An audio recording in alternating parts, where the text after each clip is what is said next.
যারা জমিদস্যু, যারা ভোটদস্যু, যারা মানুষের জীবন দস্যু, তাদের আমলে অনুষ্ঠিত সব ধরনের নির্বাচনকে অবৈধ ঘোষণা করতে হবে।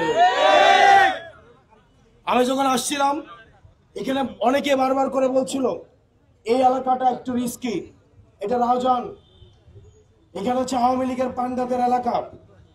আমি আপনাদের বলতে চাই, আপনাদের মনের মধ্যে যদি এখন এই ভয়টা থাকে, এখনো পর্যন্ত আপনারা স্বাধীন হন নাই। এই 56,000 বর্গ মাইলের বাংলাদেশে 1 ইঞ্চি জমিও আমাদের জন্য ভয়ের না। 5ই আগস্ট এই 56,000 বর্গ মাইল আমাদের এই পুরো জমিটাই, যারা বাংলাদেশকে ভালোবাসে, যারা বাংলাদেশপন্থী রাজনীতি করে, এই 56,000 বর্গ মাইল এই পুরো ভূমিটাই আমাদের। প্রিয় রাউজানবাসী, দীর্ঘ সময় ধরে আপনারা নির্যাতন নিপীড়নের মধ্য দিয়ে গিয়েছেন। বাংলাদেশের মধ্যে এই রাউজানকে আবার আরেকটা স্টেট বানিয়ে রাখা হয়েছিল। আমরা দেখেছি এখানে বিচার বহির্ভূত বিভিন্ন বিচার এখানে করা হতো, বিভিন্ন সালিশ পরিচালনা করা হতো, বিভিন্ন নিজেই জজ সেজে ফেলা হতো। এখানে দেখা যেত একজন অভিনেতা, তিনি নিজেই আবার বিচারক, তিনি নিজেই আবার হচ্ছে গাড়ির ড্রাইভার। একই অঙ্গে ওনার অনেক রকম রূপ ছিল। 5ই আগস্ট যখন চিটাগংয়ে শহরে আন্দোলন চলছিল, এই রাউজান থেকে অস্ত্র সাপ্লাই দেওয়া হয়েছিল। আপনাদেরকে খুঁজে বের করতে হবে তারা এখন এই মামলাগুলো পরিচালনা করতে বাধা দিচ্ছে। আপনাদেরকে এখন খুঁজে বের করতে হবে তাদের বিরুদ্ধে যে মামলাগুলো হয়েছে, এই মামলাগুলো কারা এখন পরিচালনা করতে বাধা দিচ্ছে। আপনাদের এগুলো খুঁজে বের করতে হবে।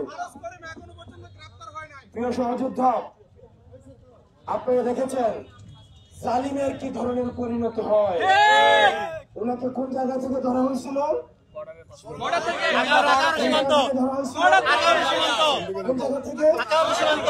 টাকা পয়সার অভাব ছিল, টাকা পয়সার অভাব ছিল, ক্ষমতার অভাব ছিল, পেশি শক্তির অভাব ছিল, লোকবলের অভাব ছিল।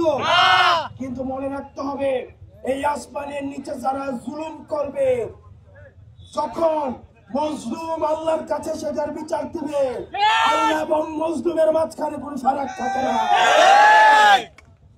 প্রিয় সহযোদ্ধা, আমরা এনসিপির পক্ষ থেকে আপনাদের কাছে এসেছি। আমাদের অনেক কিছুতে সীমাবদ্ধতা থাকতে পারে, আমাদের অনেক কিছুতে আমাদের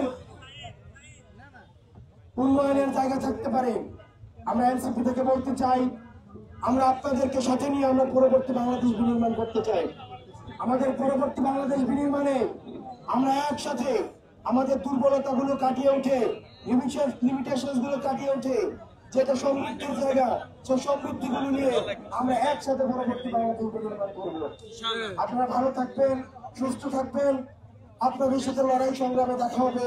আসসালামু আলাইকুম ওয়া রাহমাতুল্লাহি ওয়া বারাকাতুহু।